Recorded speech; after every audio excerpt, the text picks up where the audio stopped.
जय हिंद प्यारे दोस्तों, आप सभी का हमारे चैनल में हार्दिक स्वागत है। दोस्तों, आज की वीडियो में हम बात करने वाले हैं साइकोलॉजी, हिमाचल प्रदेश जीके और साइंस से जुड़े ऐसे टॉप मोस्ट 30 क्वेश्चंस के बारे में जो कि आपके हिमाचल प्रदेश जेबीटी टेट और कमीशन में इंपॉर्टेंट रोल प्ले करने वाले हैं। तो दोस्तों, यहाँ पे मैं आपको बता दूं, ये जो क्वेश्चंस हैं ऐसे क्वेश्चंस हैं जो कि आपको बार बार एग्जाम में देखने को मिलते हैं और कहीं ना कहीं ये जो क्वेश्चंस हैं वो आपके लिए गेम चेंजर भी रहते हैं। तो आपने इन क्वेश्चंस को इग्नोर बिल्कुल भी नहीं करना है। तो सबसे पहले दोस्तों हम बात करेंगे साइकोलॉजी के क्वेश्चंस के बारे में। पहला क्वेश्चन क्या है, मोस्ट इंपॉर्टेंट क्वेश्चन है, जो हमारा आईक्यू है उसकी सामान्य सीमा क्या है। जो हमारा आईक्यू है, बुद्धि लब्धि है, उसके अकॉर्डिंग सामान्य सीमा क्या रहती है। कितने से लेकर कितने तक का जो आईक्यू लेवल है उसको हम कह सकते हैं कि ये जो आईक्यू लेवल है वो नॉर्मल है। तो दोस्तों यहाँ पे हमारा जो आंसर है वो क्या आएगा, 90 से लेकर 110। अभी यहाँ पे हम बात करेंगे आईक्यू होता क्या है। आईक्यू दोस्तों मैं आपको बता दूं, ये हमारी इंटेलिजेंसी से जुड़ा हुआ है। जितनी हमारी इंटेलिजेंसी ज़्यादा रहेगी उतना ही हमारा जो आईक्यू लेवल है वो ज़्यादा आएगा। जितने हम स्लो लर्नर हो गए, या हमारे जो इंटेलिजेंसी है वो कम है, उतना ही हमारा आईक्यू लेवल कम रहेगा। तो इसी के अकॉर्डिंग ये जो चीज़ें हैं वो चलती है। आगे दोस्तों हमारा क्वेश्चन नंबर 2 है, क्या पूछा गया है, संज्ञानात्मक विकास का अर्थ है। तो सबसे पहले आपको बता दूं, संज्ञानात्मक जो विकास है उसका सिद्धांत जीन पियाजे जी के द्वारा दिया गया था। अब यहाँ पे क्या चीज़ बताई गई है, जैसे एक बच्चा है वो जन्म से समय ही जो साइकिल है वो नहीं चला सकता। पहले वो बोलना सीखेगा, उठना बैठना सीखेगा, चलना सीखेगा। ऐसे ऐसे करते करते कहीं ना कहीं उसका माइंड डेवलप होता जाएगा, वो चीज़ों को यहाँ पे पूरी तरह से पहचानना सीख पाएगा। इसी तरह से जो उसका माइंड है वो डेवलप होता जाएगा और एंड में जाकर बच्चा जो है वो ऐसी स्टेज तक पहुंच जाएगा कि वो साइकिल भी सीख पाएगा। कहीं ना कहीं यहाँ पे जो बच्चे का माइंड है वो डेवलप हो रहा है। तो ये जो आपका संज्ञानात्मक विकास है मेरे अकॉर्डिंग यहाँ पे बुद्धि के साथ जुड़ा हुआ है। तो यहाँ पे दोस्तों मैं आपको बता दूं, राइट आंसर हमारा रहेगा ऑप्शन नंबर ए। आगे हमारा क्वेश्चन नंबर 3 है, मोस्ट इंपोर्टेंट क्वेश्चन है। क्या पूछा गया है, एक जो बच्चा है वो SW शाख और WS बास पढ़ता है और न्यूक्लियर को अनक्लियर पढ़ता है, वो जो बच्चा है वो किससे ग्रसित है। तो दोस्तों मैं आपको बता दूं, आमतौर पे ऐसे जो बच्चे हैं वो हमें क्लासरूम में मिल जाते हैं। अगर हम टीचर हैं तो क्लासरूम में हमें 100 में से 1-2 बच्चे ऐसे मिल जाते हैं। तो यहाँ पे दोस्तों मैं आपको बता दूं, ये जो हमारी यहाँ पे प्रॉब्लम है इसको हम डिसलेक्सिया कहते हैं। इसको हम एक विकार कह सकते हैं, एक बीमारी नहीं कह सकते। बीमारी इसलिए नहीं कह सकते दोस्तों क्योंकि कहीं ना कहीं प्रैक्टिस के साथ ये जो चीज़ है इसको हम दूर कर सकते हैं। एज ए टीचर हमारा कर्तव्य है हम ऐसे बच्चों को अलग करें और उनको अलग तरीके से पढ़ाएं ताकि उनका ये जो विकार है वो दूर हो सके। तो दोस्तों हमारा क्वेश्चन नंबर 4 क्या है, 2 वर्ष की समाप्ति पर एक जो शिशु है उसकी वोकैबुलरी कितनी होती है। 2 वर्ष की समाप्ति पर एक शिशु का शब्द ज्ञान कितना रहता है।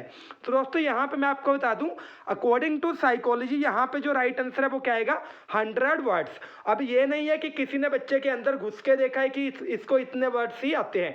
ये एक एवरेज है अकॉर्डिंग टू साइकोलॉजी, जो नॉर्मली बेसिकली मैक्सिमम बच्चों में देखने को मिलता है, उसी चीज को यहाँ पे लिखा होता है। तो यहाँ पे आंसर कितना आएगा, 100 वर्ड्स।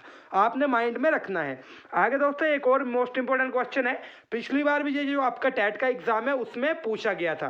तो दोस्तों यहाँ पे जो हमारा क्वेश्चन है वो क्या पूछा गया है, भारत में साइकोलॉजी की पहली जो लैब है वो कब खोली गई थी। भारत में साइकोलॉजी की पहली जो लैब है वो कब खोली गई थी। तो दोस्तों यहाँ पे मैं आपको बता दूं, इसका राइट आंसर क्या आएगा, 1916। और कहाँ पे खोली गई थी दोस्तों, कलकत्ता विश्वविद्यालय में ये जो साइकोलॉजी की पहली लैब है वो खोली गई थी। तो दोस्तों यहाँ पे 2 तरह के क्वेश्चन है। सबसे पहली जो साइकोलॉजी की लैब है वो कहाँ खोली गई थी, जर्मनी का एक शहर है लिप्सिंग, वहां पे खोली गई थी। अगर भारत की बात की गई हो तो आपने यहाँ पे लिखना है कलकत्ता विश्वविद्यालय में, और कब खोली गई थी, 1916 में। उम्मीद है आप इस क्वेश्चन को माइंड में रखेंगे। आगे दोस्तों एक और मोस्ट इंपोर्टेंट क्वेश्चन है, क्लासिकल कंडीशनिंग का सिद्धांत किसने दिया था। तो दोस्तों आप सभी को ही पता होगा, पेवलव ने कुत्ते के ऊपर प्रयोग किया था, उसी के अकॉर्डिंग उन्होंने क्लासिकल कंडीशनिंग का जो सिद्धांत है वो दिया था। तो दोस्तों यहाँ पे जो राइट आंसर है वो क्या आएगा, पेवलव। ठीक है दोस्तों। आगे हमारा क्वेश्चन नंबर 7 है, क्या पूछा गया है, सीखने हेतु पहली जो आवश्यकता है वो क्या है। अब आपको एक एग्जांपल देता हूँ। मेरे माइंड में एक चीज़ चल रही है कि मैंने यहाँ पे टेट का एग्ज़ाम क्रैक करना है। सबसे पहले मेरे माइंड में ये जो चीज़ है वो है कि मैंने टेट का एग्ज़ाम क्रैक करना है। उसी के साथ मैं वीडियोस वगैरह देखना शुरू करूँगा, कहीं ना कहीं मेरी जो लर्निंग है वो स्टार्ट हो जाएगी। तो यहाँ पे दोस्तों वो जो मेरे माइंड में चीज़ है कि मैंने जो टेट का एग्ज़ाम है उसको क्रैक करना है, उसको हम कहते हैं अभिप्रेरणा, मोटिवेशन कहते हैं। और मोटिवेशन ही लर्निंग की पहली नीड है, लर्निंग की पहली आवश्यकता है। आगे दोस्तों क्या क्वेश्चन पूछा गया, क्वेश्चन नंबर 8, फ्राइड के अनुसार जो ईदम है वो कौन से सिद्धांत पर आधारित है। सिगमंड फ्राइड ने जो हमारा सिद्धांत दिया था उसके अनुसार ईद कौन से सिद्धांत के ऊपर आधारित है। तो दोस्तों यहाँ पे राइट आंसर क्या आएगा, सुख। ठीक है दोस्तों, क्वेश्चन नंबर 9 क्या पूछा गया है, मनोसामाजिक विकास का सिद्धांत किसने दिया था। दोस्तों क्वेश्चन क्या है, मनोसामाजिक विकास का सिद्धांत किसने दिया था। तो यहाँ पे आंसर क्या आएगा, एरिक एरिक्सन ने। Option B is right. आगे दोस्तों एक क्वेश्चन नंबर 10 है, मोस्ट इंपोर्टेंट क्वेश्चन है। क्या पूछा गया है, प्रतीकों से सीखने का सिद्धांत किसने दिया था। तो दोस्तों मैं आपको बता दूं यहाँ पे जो राइट आंसर है वो क्या आएगा, टोलमैन। टोलमैन ने प्रतीकों के साथ सीखने का सिद्धांत दिया था। कहीं ना कहीं ये जो आपके 10 क्वेश्चंस है ऐसे क्वेश्चन है जो कि आपके लिए मोस्ट इंपोर्टेंट रहने वाले हैं। दोस्तों आगे हम करेंगे हिमाचल प्रदेश जीके का पार्ट। इस पार्ट को शुरू करने से पहले आप सभी से एक रिक्वेस्ट है, अगर आपने इंस्टाग्राम पे फॉलो नहीं किया है तो आप सबसे पहले जाके इंस्टाग्राम पे फॉलो करिएगा, क्योंकि अगर आपके माइंड में दोस्तों कोई डाउट है तो आप वहां पे मैसेजेस करके वो जो डाउट्स है उसको क्लियर कर सकते हैं। इंस्टाग्राम आईडी का जो नेम है वो मैं आपके सामने फर्स्ट कमेंट में पिन कर दूंगा।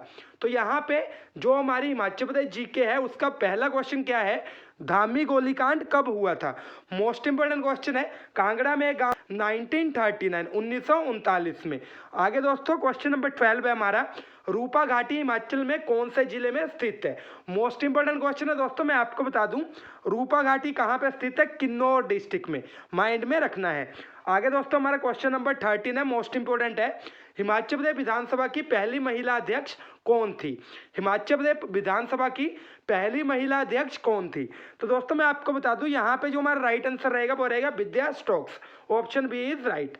आगे दोस्तों क्या पूछा गया है, मोस्ट इंपोर्टेंट क्वेश्चन है, चंबा की रानी की याद में कौन से मेले का आयोजन किया जाता है। तो दोस्तों मैं आपको बता दूं यहाँ पे इस क्वेश्चन का राइट आंसर रहेगा सूही का मेला, आपने माइंड में रखना है। आगे दोस्तों हमारा क्वेश्चन नंबर 15 है, क्या पूछा गया है, हिमाचल प्रदेश विधानसभा का पहला सचिव कौन था। ये जो क्वेश्चन है इसका आंसर आपने अपने आप ढूंढना है और कमेंट बॉक्स में लिखना है। मैं आपको बता दूं दोस्तों यहाँ पे जो राइट आंसर्स हैं वो ए और बी में से एक होगा, कौन सा राइट है आपने कमेंट बॉक्स में लिखना है। आगे दोस्तों क्या पूछा गया है, जो हमारी चौथो घाटी है वो हिमाचल के कौन से जिले में स्थित है। ये जो क्वेश्चन है दोस्तों इसका आंसर भी आपने अपने आप ढूंढना है। मैं वेट करूंगा कि मैक्सिमम जो कैंडिडेट्स है वो कमेंट बॉक्स में इन क्वेश्चंस का आंसर लिखेंगे। आगे हमारा क्वेश्चन नंबर 17 है, क्या पूछा गया है, झांझा नृत्य किस जिले से जुड़ा हुआ है। झांझा नृत्य कौन से जिले से जुड़ा हुआ है। तो दोस्तों यहाँ पे मैं आपको बता दूं राइट आंसर आएगा चंबा। मोस्ट इंपोर्टेंट क्वेश्चन है, कई बार रिपीट किया गया है। आगे दोस्तों हमारा क्वेश्चन नंबर 18 है, झांकी और हांतर कहाँ के लोक नृत्य है। इसका जो राइट आंसर है वो भी दोस्तों क्या आएगा, Chamba district. Most important question है। क्वेश्चन नंबर 19 है दोस्तों हमारा, हिमाचल का सबसे अधिक जनसंख्या घनत्व वाला जिला कौन सा है। जनसंख्या घनत्व दोस्तों हम किसे कहते हैं, जहां पे जमीन कम हो लेकिन जो लोग हैं वो ज्यादा हो। ठीक है दोस्तों, इतनी सी जमीन है और इसमें जो लोग हैं वो घुस घुस के भरे पड़े हैं। तो यहाँ पे इसका जो राइट आंसर है वो क्या आएगा, हमीरपुर डिस्ट्रिक्ट। ठीक है दोस्तों, आप सभी को भी पता होगा हमीरपुर जो डिस्ट्रिक्ट है उसमें 50% से ज्यादा जो लोग हैं वो बाहर से ही बसे हैं। तो यहाँ पे राइट आंसर क्या आएगा, हमीरपुर डिस्ट्रिक्ट। आगे दोस्तों हमारा क्वेश्चन नंबर 20 है, क्या पूछा गया है, चमेरा जल विद्युत परियोजना कौन सी नदी पे स्थित है। इसका राइट आंसर दोस्तों क्या आएगा, रावी नदी। ठीक है दोस्तों, क्वेश्चन नंबर दोस्तों हमारा 21 है, साइंस से रिलेटेड यहाँ पे जो क्वेश्चंस हैं हम यहाँ पे उनको शुरू कर रहे हैं। क्या क्वेश्चन है, विश्व जल दिवस कब मनाया जाता है। विश्व जल दिवस कब मनाया जाता है, आंसर आएगा दोस्तों 22 मार्च। आपने इन क्वेश्चंस को 100% यहाँ पे रट लेना है। आगे दोस्तों हमारा क्वेश्चन है 22, विश्व जनसंख्या दिवस कब मनाया जाता है? तो दोस्तों इसका जो राइट आंसर है वो क्या आएगा? 11 जुलाई। क्वेश्चन नंबर 23 है दोस्तों, विश्व विज्ञान दिवस कब मनाया जाता है? तो दोस्तों मैं यहाँ पे आपको बता दूं, इसका जो आंसर है आपने बताना है। आंसर जो है वो यहाँ पे दो ऑप्शन में से सही रहेगा, एक है 28 फरवरी, दूसरा है 10 नवंबर। आपने बताना है कौन सा आंसर सही है, आपने कमेंट बॉक्स में लिखना है। आगे दोस्तों हमारा क्वेश्चन नंबर 24 है, राष्ट्रीय मतदाता दिवस कब मनाया जाता है? नेशनल वोटर्स डे कब मनाया जाता है? कहने का मीनिंग ये है, यहाँ पे नेशनल लिखा होता है, जो चीज़ है वो इंडिया में ही मनाई जाती है। तो यहाँ पे दोस्तों मैं आपको बता दूं 25 जनवरी को ये जो हमारा नेशनल वोटर्स डे है वो मनाया जाता है। क्वेश्चन नंबर 25 है, कौन सा ऐसा जीव है जो उड़ता है लेकिन पक्षी नहीं है? दोस्तों यहाँ पे मैं आपको बता दूं राइट आंसर आएगा चमगादड़। चमगादड़ उड़ती है लेकिन वो स्तनपायी है, पक्षी नहीं है, तो आपने माइंड में रखना है। आगे दोस्तों हमारा क्वेश्चन नंबर 26 है, क्या पूछा गया है? विटामिन की खोज किस वैज्ञानिक ने करी थी? विटामिन की जो खोज है वो कौन से वैज्ञानिक ने करी थी? तो दोस्तों यहाँ पे राइट आंसर आएगा सी फंक। इनका जो पूरा नेम है वो क्या था? Casimir Funk. और इन्होंने जो विटामिन है उसकी खोज कब करी थी? 1912 में। आपने माइंड में रखना है, ठीक है दोस्तों। क्वेश्चन नंबर 27 है, किस विटामिन को एंटी कैंसर विटामिन भी कहते हैं? इसका आंसर आपने अपने आप देना है। यहाँ पे दोस्तों मैं आपको बता दूं जो आंसर है ए और सी में से एक है, तो आपने बताना है कौन सा आंसर है, कौन सा सही रहेगा। दोस्तों यहाँ पे जो क्वेश्चन है वो मैं आपको इसलिए दे रहा हूँ क्योंकि आप इसको अपना होमवर्क समझे, तभी आप यहाँ पे इंटरेस्टेड हो पाएंगे। आगे दोस्तों क्या क्वेश्चन है, किस विटामिन की कमी से रतौंधी की जो बीमारी है वो होती है? यहाँ पे राइट आंसर क्या रहेगा? Vitamin A. आगे दोस्तों हमारा क्वेश्चन नंबर 29 है, जो क्षार है वो लाल लिटमस को कौन से रंग में कन्वर्ट करते हैं? तो दोस्तों यहाँ पे सभी को आंसर पता होगा, नीले रंग में। आगे दोस्तों क्या क्वेश्चन है, फोटोग्राफी के मुख्य रंग कौन से होते हैं? फोटोग्राफी के जो मुख्य रंग है वो कौन से होते हैं? तो दोस्तों मैं आपको बता दूं यहाँ पे जो राइट आंसर है वो क्या आएगा? लाल, हरा और नीला। क्या आएगा? लाल, हरा और नीला। तो आपने माइंड में रखना है, यहाँ पे जो हमारे सी ऑप्शन है वो सही रहेगा। क्या आंसर है? लाल, नीला और हरा। उम्मीद है आपको जो क्वेश्चन है वो इंपॉर्टेंट लगे होंगे। इसी तरह की वीडियोस के लिए आपने कमेंट बॉक्स में भी लिखना है, और यहाँ पे दोस्तों आपने हमारे चैनल को सब्सक्राइब करना है।